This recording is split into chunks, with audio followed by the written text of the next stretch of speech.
And good day. We are coming on the air with breaking news and a historic moment right here at the White House, where any minute now we expect to see President Trump greet Ukrainian President Volodymyr Zelenskyy ahead of a high-stakes meeting in the Oval Office. Today's meeting follows Trump's summit with Russian leader Vladimir Putin Friday in Alaska, which Zelenskyy was not invited to.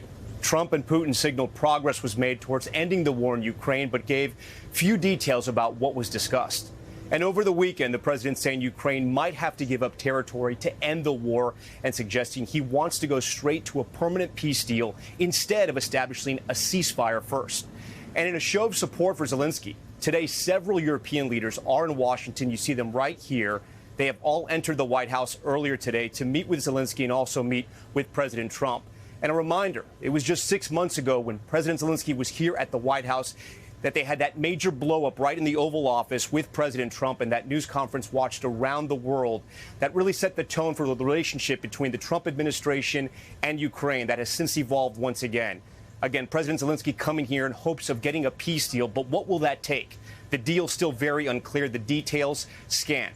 I want to bring in our chief White House correspondent, Peter Alexander, who joins me here on the North Lawn of the White House. Peter, just behind us, we see the color guard here. We're going to see President Zelenskyy come in his motorcade right here. Walk our viewers through what we can expect. Well, as you can see behind us now, you have the color guard that will be greeting him. A matter of days ago, it was the military flyover, the red carpet. These are the trappings that traditionally greet a foreign dignitary when they arrive at the West Wing of the Oval Office. Over the course of the last hour or so, Tom, we've watched this parade of presidents and prime ministers, the German chancellor among them here. This is a remarkable show of European force that'll be joining Zelenskyy, not in that initial meeting. That'll be significant. That's when Donald Trump and Zelenskyy will sit down together. And we're probably going to get right out of the gates a pretty good sense of how things are looking as the day begins. You'll remember when Trump greeted Zelenskyy back in February, it was in that initial moment where the president almost said mockingly, dismissively, he got all dressed up for this. A lot of folks said that was sort of a precursor to what we would witness behind closed doors in the Oval Office. And we're going to be watching to see how President Zelenskyy is dressed today. There's already been some reports that he is not wearing his usual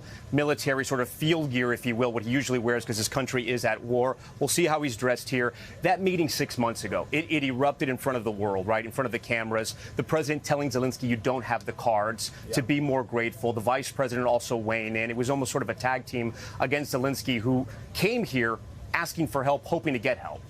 And I think there's a different question he'll be asking today, which is likely, what is Vladimir Putin willing to give up? Donald Trump has talked about land swaps. The frustration for the Ukrainians, for the Ukrainian president, has been, well, you're asking us, or they're asking us to give up land. They're not giving up anything. So is there any give and take that the president is willing to push on here? You'll remember the president went into that Friday session saying he would be very, in his words, unhappy if he didn't depart with a ceasefire. We're starting to hear the motorcade as it gathers not far from us. He arrived saying he would be unhappy if there wasn't a ceasefire. He left leaning more toward Vladimir Putin's view of things, desiring a peace deal first. We're seeing the beginning of the motorcade pull into the White House right now. We're going to pause as soon as the car passes by us. Peter, you were just commenting. There are hundreds of reporters here. You've never seen a media presence this large in both terms of President Trump. Is that fair to say? I've covered the White House for 13 years. I've never seen this many foreign reporters here. But consider there are 7 separate foreign leaders who are here right now. You have delegations from across the planet. You have foreign leaders who had to scramble during what would normally be their August breaks to be able to come here on less than 24 hours notice. And also the most pressing issue in Europe right now, which is a war in Ukraine that has gone on for nearly 3.5 years. We're talking about more than 1 million casualties on both sides. Hundreds of thousands of Russians have died. 60 to 100,000 Ukrainians have died. And Ukraine, a much smaller country, able to hold off Russia for 3.5 years. Russia pushed to the point where they're now having prisoners fight for them. They're having North Koreans come in, North Korean ammunition and weapons. It's been a complicated and very bloody war. And Secretary of State Marco Rubio really put it best. He says it's become a meat grinder, and Russia has more meat, and that's why they don't want to stop fighting at all. Yeah, no doubt that's the case. But remember, for the Ukrainian people, this is their land that they say they're fighting for, which is why you've seen so many civilians be called up to join soldiers on the front lines. A lot's going to get at stake, and over the course of this visit, we'll have time to talk about what is critical here. And a lot of the conversation is going to focus on what we refer to as the Donbass, the eastern region. You talk about the Donbass. What does Donbass mean? That is the Donetsk coal region. That is famous for copper, it's minerals, it's coal, it's ore, it's lithium. This is a valuable resource, and notably it's also sort of the industrial powerhouse and the military powerhouse for the Ukrainian people as well. You can see the map right here as we show our viewers. The red section, that is what Russia controls right now. The initial reports that have come out from Alaska suggest that Vladimir Putin wants even more than this. He wants lands that have not been conquered yet, lands that Ukrainians still hold, and that could be a contentious issue. On top of all of this, Ukraine cannot cede land without a countrywide referendum that is voted on. So it's incredibly complicated. This peace deal, if it is indeed a peace deal, it's going to take a lot of time. And then there's the big question about how do they maintain this peace deal? Peacekeeping troops. Russia will never allow NATO troops into Ukraine. That is sort of a red line for them. But the UK and France have offered their own soldiers to be peacekeeping troops if we get to that far. But, Peter, you know, a lot of the reporting, a lot of the suggestions, the speculation, we don't know what President Trump agreed to with Vladimir Putin. We still don't know. We hope to learn more later today. And we now see some of these service members getting in position as they anticipate. Yeah, and let's pause for a moment. Let's see if we can see President Zelenskyy come in.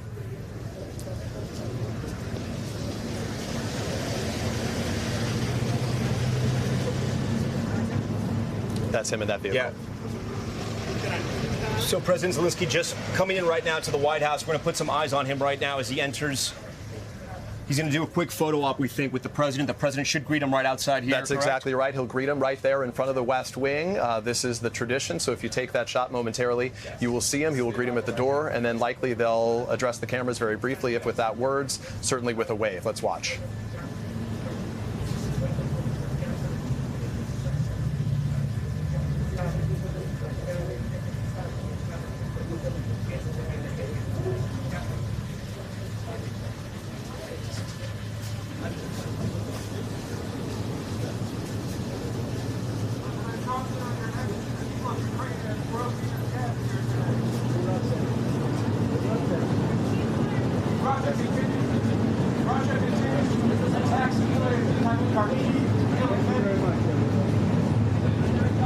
President Trump there with Volodymyr Zelenskyy. We can see the president warmly welcoming him, putting his arm around him.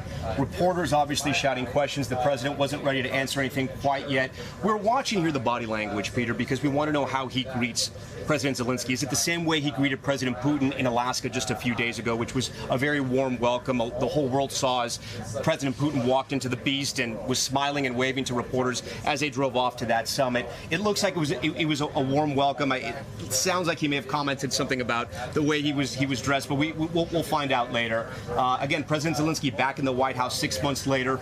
We know that both these leaders have met, both at the Vatican and I think in Europe as well. They've met twice since. You're right. And what's striking to me here is the last time Volodymyr Zelenskyy was here, he had that greeting with the president, and then he was escorted out of the White House after that meeting. This time he comes in, again, in effect, embraced by President Trump. But bigger than the body language ultimately will be what happens in those private discussions between these individuals, what Volodymyr Zelenskyy is open to, what he's willing to do. The president has already made clear where his position is on this. He says he wants a peace deal. He thinks it should include some giving away, ceding of Ukrainian land. And does it also include a NATO-like agreement where European countries agree to protect, support Ukraine in some way, but doesn't reach the bar of NATO itself? Is that enough for the Ukrainians? We should put that graphic we have of all the Western leaders that are here, the European leaders, including the President of France, Emmanuel Macron. You can see Keir Starmer, the UK Prime Minister. Chancellor Merz is here from Germany as well, along with the NATO Secretary General. The Prime Minister of Italy is here. The President of Finland is here as well, and of course the President of the EU. This is such a historical moment, Peter, because you have all of these world powers here. It's why the security, I've been to the White House a few times. I've never seen it this tight. All these world powers are here. There have been some reporting that Zelenskyy had to bring backup. The White House has pushed back on that. The White House said they've worked with these European allies. They've brought them in here. But this is going to be a much different meeting.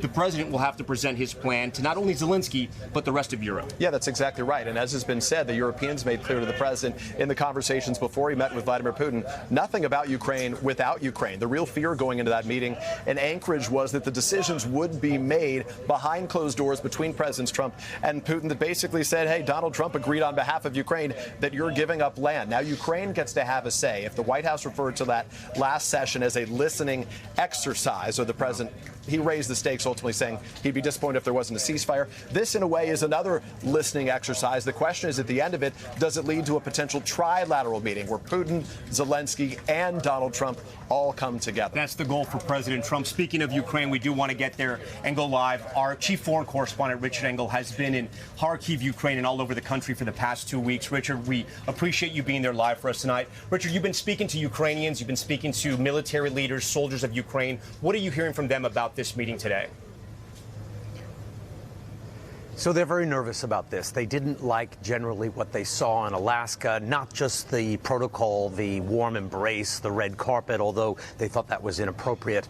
But most specifically, they don't like that now, according to numerous diplomats, Vladimir Putin has put down his price. And his price is 20% of Ukraine and more. So he currently controls 20% of this country, but he apparently wants that and new territory in exchange for stopping Russian attacks against this country. And Ukrainians don't understand this. Why should he be rewarded just because the front lines are frozen? Russian troops haven't been able to make advances against the Ukrainians, just the same way the Ukrainians have not been able to make advances against the Russians. The front lines for the last year or so have been deadlocked. It is a meat grinder. Both sides are losing a tremendous amount of men, injuries and deaths. But the Ukrainians don't understand why it is why their country that has to give up land and reward the aggressor. Richard, and they're very worried about just stand by any for kind of us. security guarantees. Richard, we thank you. Just stand by for us. We're going to go into the White House right now and listen in to see if any questions are being asked or if they say anything.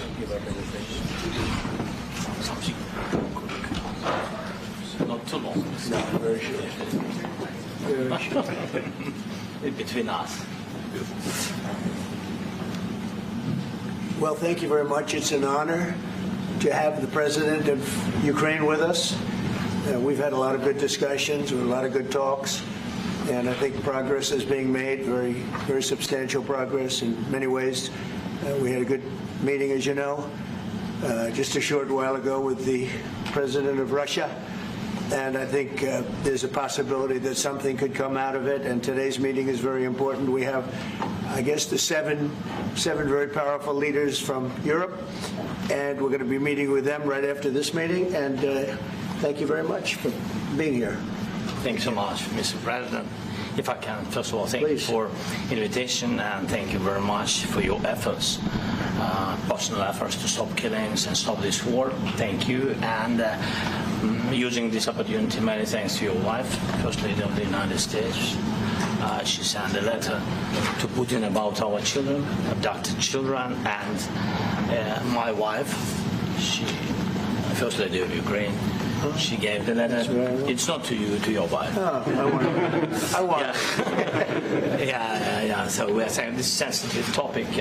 Yes, please. And thanks to our partners and that you supported this format that after our meeting we can have leaders who are around us, UK, France, Germany, Italy, Finland, EU, NATO. I mean, all partners around Ukraine supporting us. Thanks to them and thank you very much for the invitation. Thank you very much for being here. President Trump. Right here. Yes, Peter. Go. Thank you, President Trump. So, President Zelenskyy, you say in a post on X today, Russia must end this war, which it itself started. President Trump, you say President Zelenskyy of Ukraine can end the war with Russia almost immediately if he wants to. Which is it? Well, I think that's true. I think we're going to have a meeting. I think if everything works out well today, we'll have a trilat. And I think there will be a reasonable chance of ending the war when we do that. And, is this the end of the road for American support for Ukraine? Is today's meeting deal or no deal? I can never say that. It's never the end of the road. People are being killed, and we want to stop that. So I would not say it's the end of the road. No, I think we have a good chance of doing it. It's been almost 4 years now that a lot of people were killed last week. A lot of people last week. I mean, millions of people killed, but a lot of people last week for whatever reason.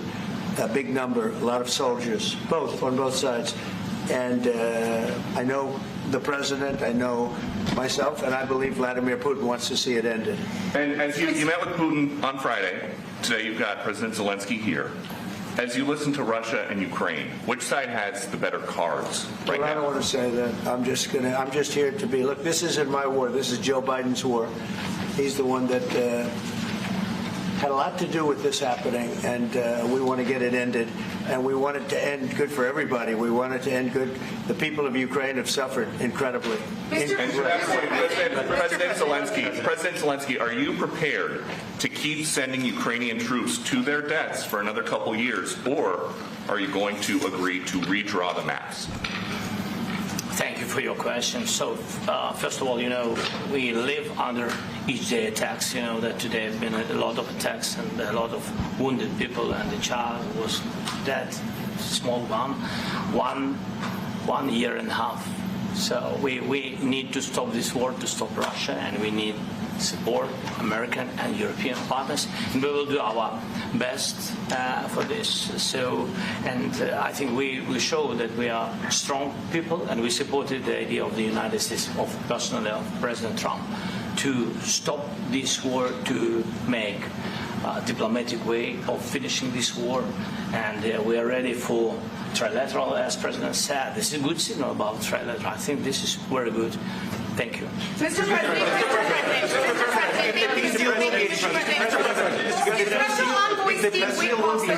Yes. If the peace deal will be achieved, are you going to be willing to send American peacekeepers to Ukraine? Well, we're going to work with Ukraine. We're going to work with everybody, and we're going to make sure that if there's peace, the peace is going to stay long term. This is very long term. We're not talking about a 2-year peace and then we end up in this mess again. We're going to make sure that everything's good. We'll work with Russia. We're going to work with Ukraine. And we're going to make sure it works. And I think if we can get to peace, it's going to work. I have no doubt about it. President Zelenskyy, go ahead. Your team has talked about security guarantees. Could that involve U.S. troops? Would you roll that out in the future? We'll let you know that maybe later today. We're meeting with 7 great leaders of great countries also. And we'll be talking about that. They'll all be involved, but there'll be a lot of help when it comes to security. There's going to be a lot of help. It's going to be good. They are first line of defense because they're there. They're Europe, but we're going to help them out also. We'll be involved. Yes. Vladimir Putin mentioned that the war will not end without addressing the root causes of this war. Have you had an understanding what are the root causes of this war? Well, look, the war is going to end. When it ends, I can't tell you, but the war is going to end, and this gentleman wants it to end, and Vladimir Putin wants it to end. I think the whole world is tired of it, and we're going to get it ended. It was, I've done 6 wars. I've ended 6 wars, and I thought this maybe would be the easiest one, and it's not the easiest one. It's a tough one. A lot of reasons for it, and they'll be talking about it for a long time, but they'll be talking about the others. Look, India, Pakistan, we're talking about the big places. When you look at, you just take a look at some of these wars. You go to Africa and take a look at that, Rwanda and the Congo, Republic of the Congo. That's been going on for 31 years. And so we've done a total of 6, and we really have 6, not including the fact that we obliterated, and it turned out to be a total obliteration, the nuclear, as you said, the future nuclear capability of Iran. And this one, I think we're going to get solved also. I feel confident we're going to get it solved. President, Thank you, Mr. President. Can you tell us about your conversations with European leaders and what they need to see to support an end to the war? Well, we're going to be meeting with a great representative group and 7 very powerful, very big countries and great people, all friends of mine and friends of yours. And we're going to have some suggestions made. They want to see peace. They would like to see peace. What did Russia give up? You said last night that... President Trump, do you think it's fair to for Ukraine and for Russia to achieve a lasting and durable peace if Ukraine cedes its territories that Russia hasn't yet conquered? Do you think it's a fair peace for Ukraine? We're going to have a lasting peace. Just to answer the first part of your question, we're going to have a lasting peace. I hope it's going to be immediately. I hope it doesn't have to go on. And I think people of the whole world is going to be very happy when that's announced. Thank you, Mr. President. You posted on social media, Mr. President, a very touching letter from the First Lady, and the letter was hand-delivered to President Putin, and it calls for an end to the war, essentially, because of the children and the children's future. Why did the First Lady feel that letter was necessary? Was it because she believes that Mr. Putin is the aggressor in the war? Is a similar letter being hand-delivered to President Zelenskyy? So the First Lady felt very strongly. She's watched the same thing that you watch and that I watch. I see things that you don't get to see, and it's horrible. But when she's got a great love of children, she has a wonderful son that she loves, probably more than anybody, including me. I hate to say it, but she loves her son. She loves children. And she hates to see something like this happening, and that goes for other wars too. I mean, she sees the heartbreak, the parents, the funerals that you see on television. Always funerals. We want to see something other than funerals. No, she felt it was a beautiful letter. It was very well received by him, and she did ask me to say, you know, she would love to see this end. She would love to see it end, and she says it very openly, very proudly, and with great sorrow because so many people have been killed. Mr. President, last week, Mr. President. Yes, sir. I've got a question for each of you. First of all, Mr. President Zelenskyy, you look fabulous in that suit. I said the same thing. Yeah, you look good. I said the same thing. Yeah. Isn't that nice? That's the one that attacked you last time. See, now I remember that. I apologize to you. You look wonderful. No, my first question for you, President Zelenskyy. And in the same suit. I changed you. Maybe yours is much better than mine. Real quickly, upon peace, God willing we get peace, are you open to holding an election in your country? Yes, of course. We are open for election, yes. We have to do safety circumstances. And a little bit, we need to work in the parliament, because during the war you can't have elections, but we can do security. We need, maybe, how to say, we need a truth, yes, everywhere, in the battlefield, in the sky, in the sea, yeah, to make possible for people to do democratic, open, legal elections. So you say during the war you can't have elections. So let me just say 3.5 years from now. So you mean if we happen to be in a war with somebody, no more elections? Oh, that's good. I wonder what the fake. You like this idea? No. Speaking of news, I got a question for you. This sounds insane for me even to ask this, but do you think the American media really doesn't even want a peace deal because they've seen they've been so critical of you every step of the way as you lead the charge for peace? It's an amazing phenomenon. I said that if in the settlement you got Moscow, St. Petersburg, and thousands of miles around them, they would say, I made a bad deal. The level of hatred and animosity is incredible. Not with all. I mean, we have great people up here. We also have terrible people up there that I think are told what to say. But, you know, in solving all of these wars, they don't even write about it. You know, I saw major wars. I saw wars that have been going on for 31, 35, and 37, and a couple of quicker ones. One that was going to go into a full-blown deal very quickly. You know what the one I'm talking about. It was a big one. But they don't even write about that.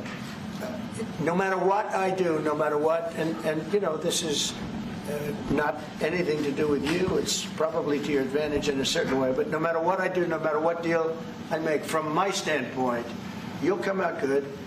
Maybe President Putin will come out good. But they'll say, Trump was absolutely horrible. It's just that, and I've lived with that for a long time. I've lived with it since just before the first election. I used to get great publicity. Now I get the worst publicity anyone's ever gotten in office, but I won in a landslide, so that people understand. They're the only ones that count, ultimately. But I've also had great reporters. I've had journalists that are very good.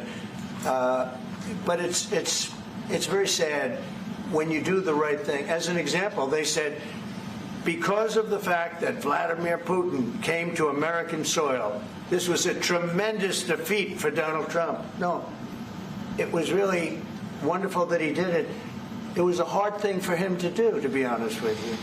It was the opposite of what they said, but they said it. Now, if he didn't come, they'd say that was also bad for Trump. Yeah, there's no way. And there's just a great dishonesty of the press, and I think that's why it's lost its credibility. You know, its credibility is at an all-time low. We have a thing going on right now in D.C. We went from the most unsafe place anywhere to a place that now friends are calling me up, Democrats are calling me up, and they're saying, sir, I want to thank you. My wife and I went out to dinner last night for the first time in 4 years, and Washington, D.C. is safe, and you did that in 4 days.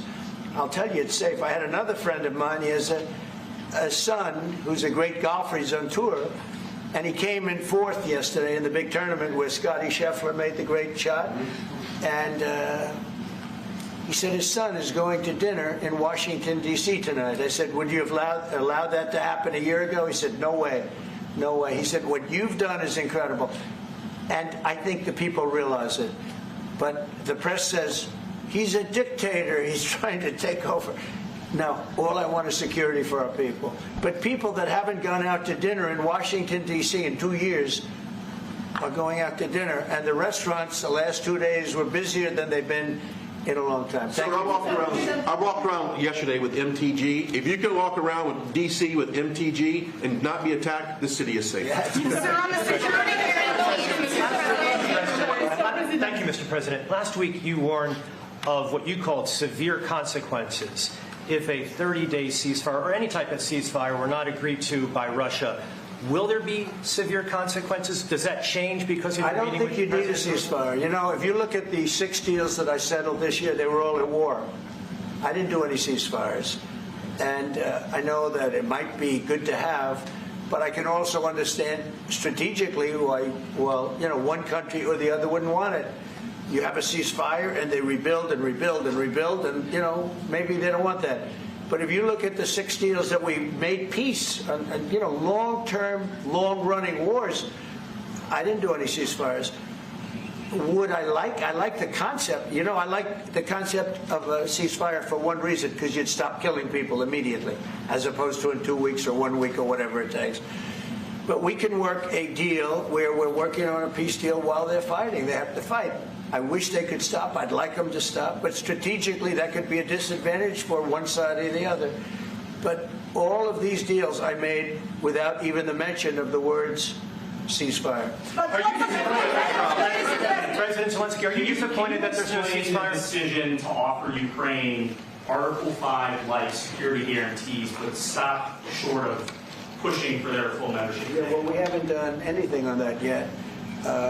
If you look back and you go back long before President Putin, it was always a statement that they would never allow Ukraine into NATO. So that was a statement that was made. But we haven't discussed any of that yet. We're going to be discussing it today.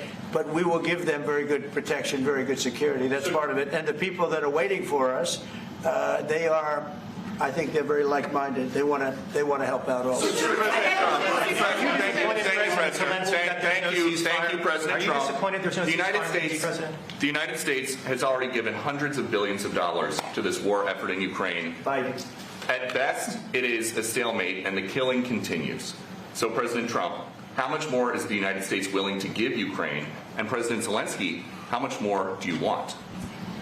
Well, I'll start off just by saying we're not giving anything now. We're selling weapons. This is something before, I guess the number's well over $300 billion. That was under Joe Biden, a corrupt politician, not a smart man, never was. By the way, go back 40 years. He was not a smart man 40 years ago either. But now he's in particular bad. This was done by a corrupt administration that shouldn't have been in.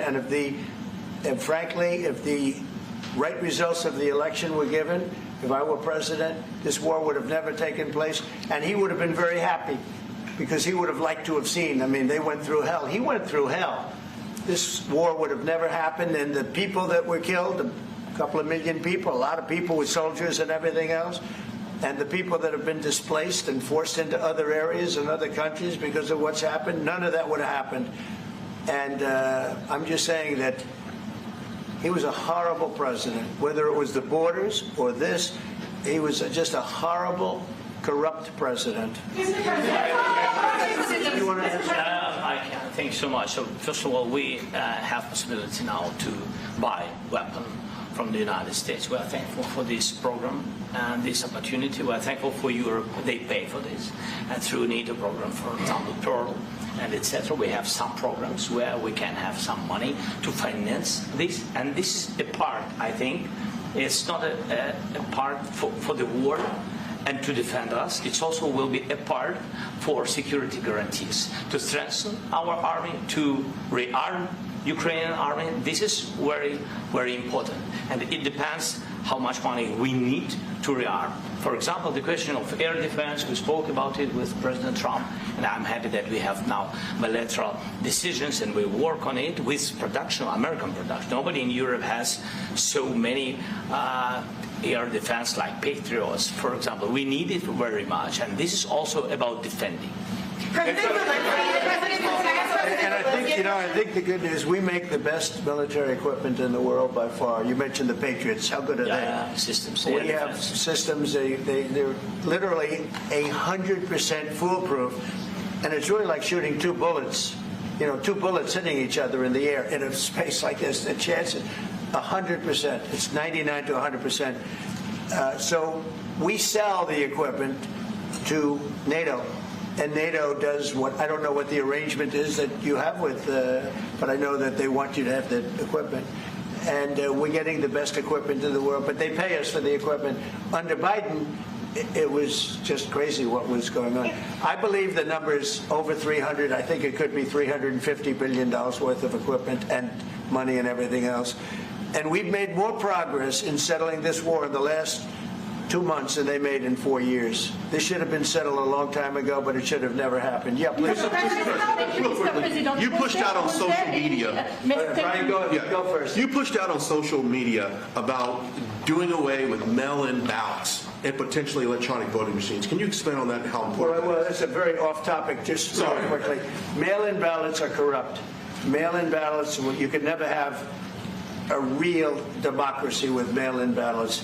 And we, as a Republican Party, are going to do everything possible that we get rid of mail-in ballots. We're going to start with an executive order that's being written right now by the best lawyers in the country to end mail-in ballots because they're corrupt. And you know that we're the only country in the world, I believe, I may be wrong, but just about the only country in the world that uses them because of what's happened. Massive fraud all over the place. The other thing we want change are the machines. For all of the money they spend, it's approximately 10 times more expensive than paper ballots. And paper ballots are very sophisticated with the watermark paper and everything else.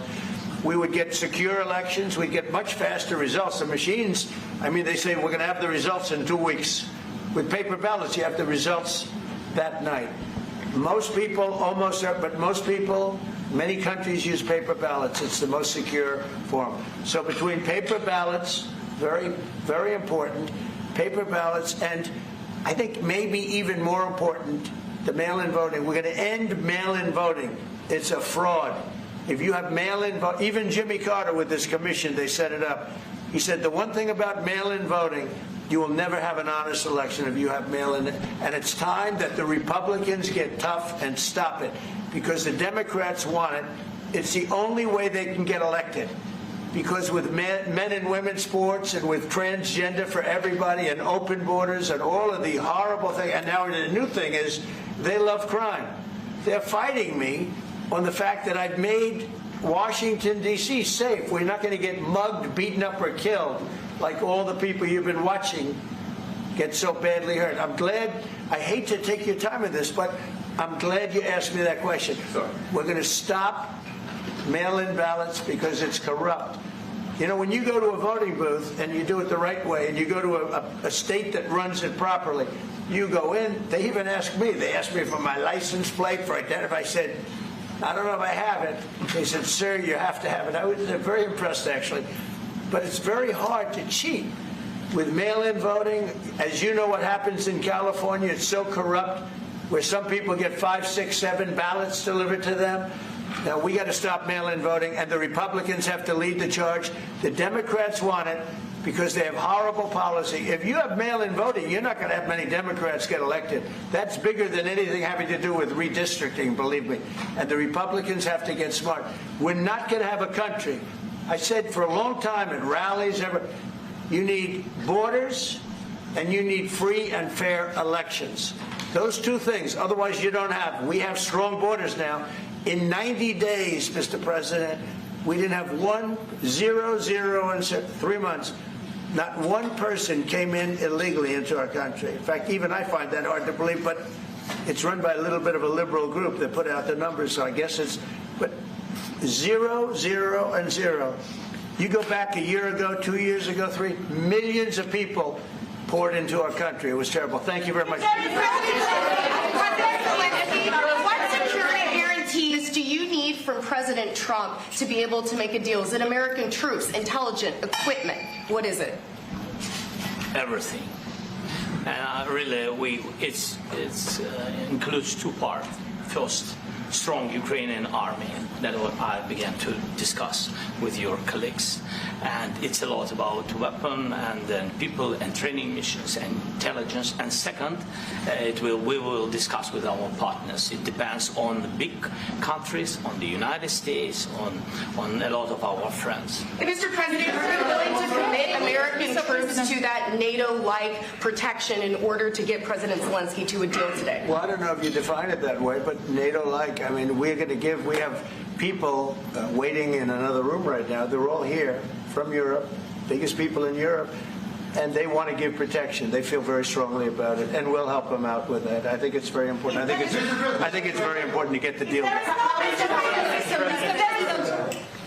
You've been involved with the peacekeeping in Ukraine since your first day in the administration.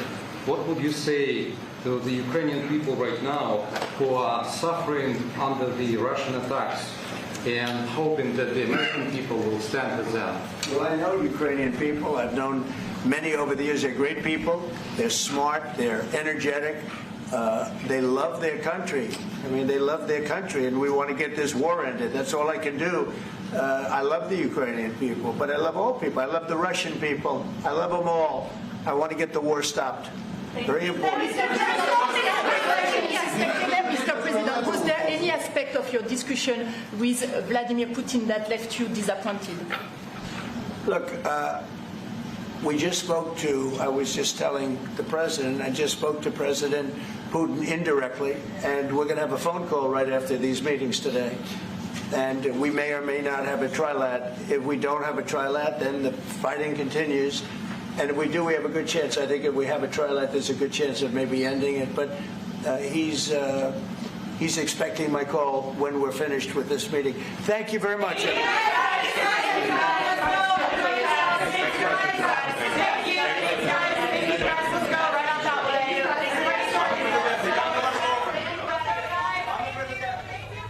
We've just been listening to President Trump and President Zelenskyy inside the Oval Office. This meeting taking a much different turn than the first meeting 6 months ago when that meeting blew up. Here, both men seem to be welcoming to each other, listening to each other, and sort of working hand in hand. This is one of the first big steps for President Trump in trying to achieve peace in Ukraine. Two major headlines to come out of this right now. The president was asked twice if he would commit to bringing U.S. troops to Ukraine as a peacekeeping force. Both times he didn't commit one way or the other, not saying he would or he would not, but he was asked that question twice. And what just happened seconds ago, it sounds like the president's timeline for this is very fast. He says right after this meeting with Volodymyr Zelenskyy and the European leaders, he's going to call President Putin. He hopes to have that trilateral meeting pretty soon, is what he said, to get the three leaders on board. It is still unclear what is part of this peace proposal, what is in the plan. Is the land going to be swapped? Is the land going to be taken for Russia? Are there going to be peacekeeping troops there? Still a lot of outstanding questions that we hope to get some answers from. Peter Alexander, our chief White House correspondent, joins me here in the North Lawn of the White House. Peter, it was pretty stunning, right? Each moment here, we're learning more and more. It sounds like the president and President Zelenskyy are in a good place for now. They were both sort of complimentary of each other, if you will. So the first takeaway, I think, is the tone there, right? Amicable, not angry compared to last time. One thing struck me in particular, you remember J.D. Vance, the first go around, he specifically said, calling out Zelensky, said, have you said thank you once?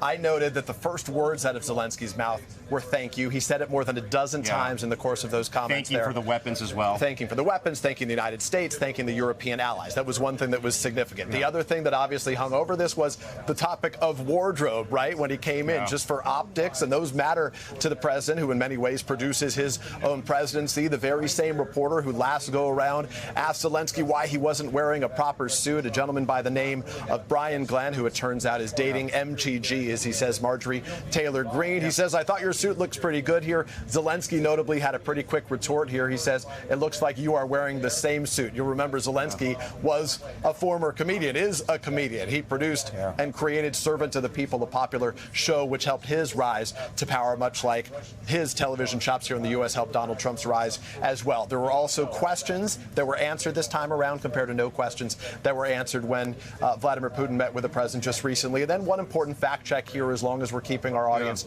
aware. The president says he thinks the U.S. has spent $300 to maybe $350 billion. The number is much closer to $174 billion. 5 separate packages that were passed by Congress right now in the form of supplemental funding to Ukraine, not just to Ukraine, but some of its allies in the region. So while the president has inflated that number, it's still certainly a lot of money, but nowhere near the $300 billion he insists. Yeah, this meeting a little bit off schedule, went 30 minutes longer probably than everyone expected, but the president, of course, answering questions, and taking a lot of questions as well. I want to bring in Keir Simmons, our chief international correspondent, who's been observing all of this from Europe right now. Keir, talk to us about some of the things you noticed. I know you and I were exchanging messages. That question, the 2 questions about American peacekeeping troops was quite interesting because we know both the UK and the French have committed to peacekeeping troops in Russia. But this is interesting. NATO troops, Vladimir Putin would never go for. But do you think he would be okay with troops from the UK, possibly the US and France there in Ukraine?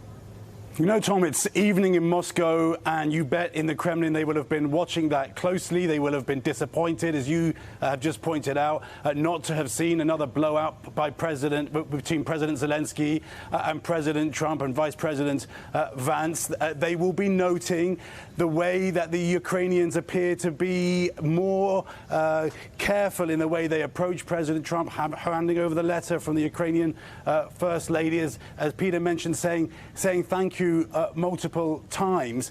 But it was also interesting, and you point to it, what wasn't said. I mean, President Trump was asked specifically an absolutely crucial question: are you willing to send U.S. peacekeepers to Ukraine?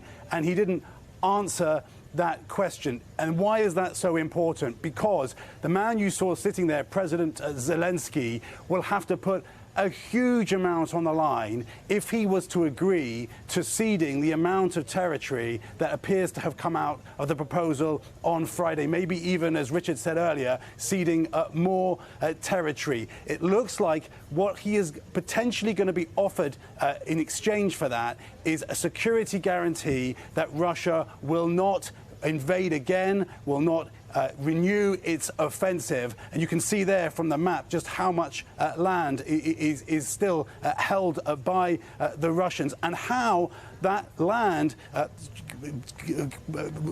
runs down to Crimea, and so how the Russians are very unlikely to agree to negotiate over that. So if President Zelensky is going to get the security guarantees that he clearly needs, then President Trump is at the very least going to need to say that the United States will support the security of Ukraine. If that means boots on the ground, or if that means a promise that the US would send boots on the ground in the case of President Putin renewing his offensive, is that something that President Trump will agree to? And I think that's going to be one of the crucial questions that's going to be discussed right now as they head off for these meetings with European leaders. Keir, stand by for us. I do want to bring in our moderator of Meet the Press, Kristen Welker. Kristen, it is clear that both the president and the first lady are putting a full court press on both Russia and Ukraine to get this peace deal. There was that striking moment there where Volodymyr Zelensky presented a letter to President Trump from his wife.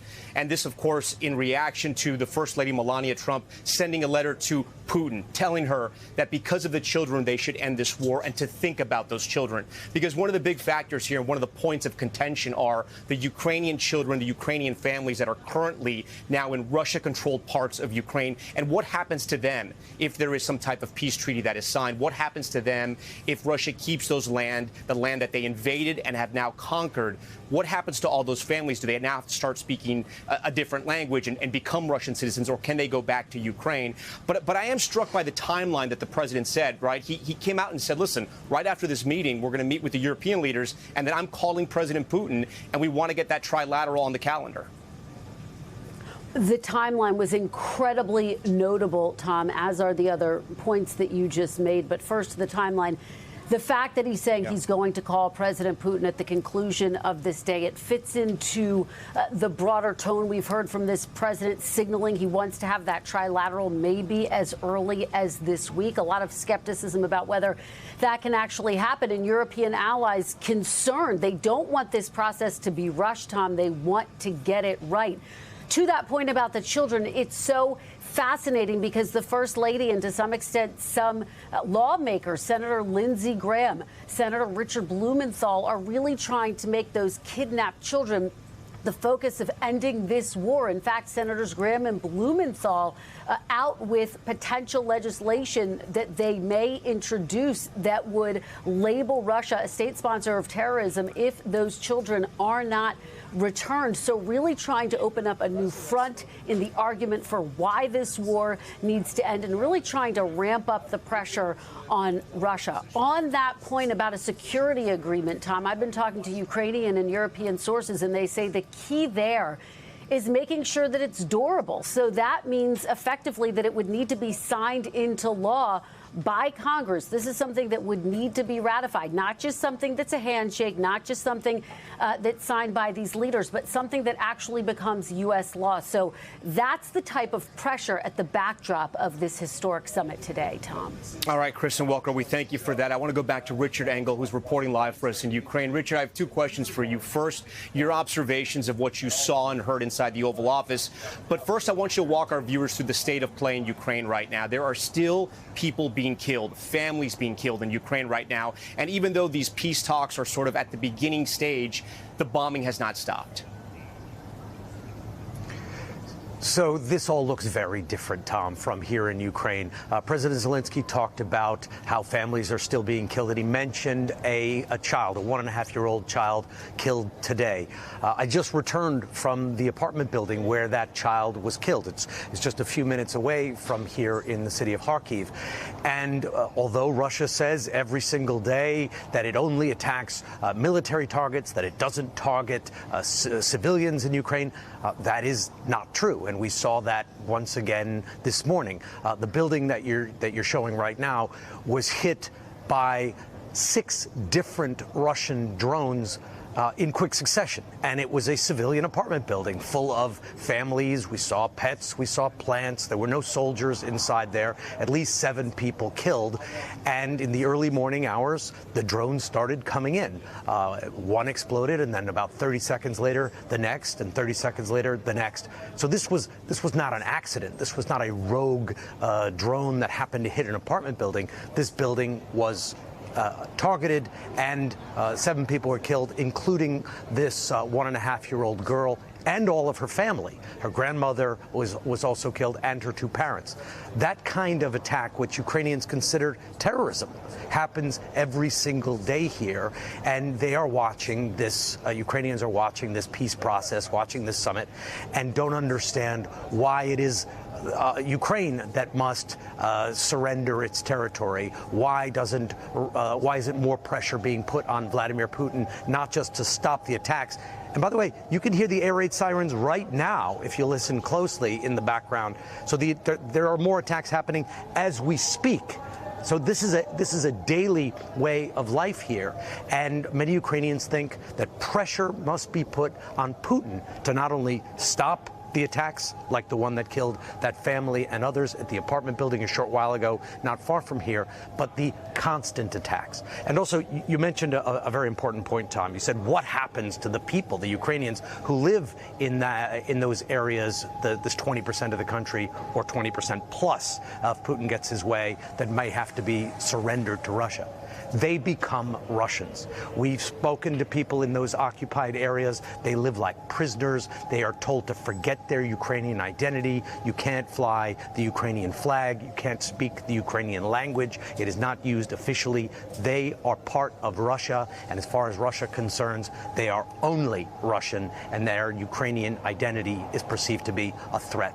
So this isn't just a bitter pill that Ukrainians have to swallow. They're facing the possibility of losing 20% of their country or more, and the people there, and having those people being indoctrinated and turned into Russian citizens. And that is something that it's not even clear President Zelenskyy could deliver on, even if he wanted to. It's not clear that the people here would accept that and would stop fighting.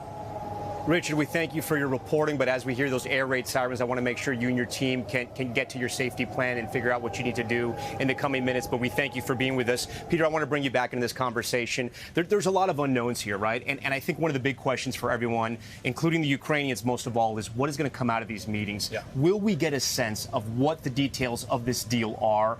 Is it a land negotiation? Is it a peacekeeping negotiation? And how much of this has Vladimir Putin agreed to?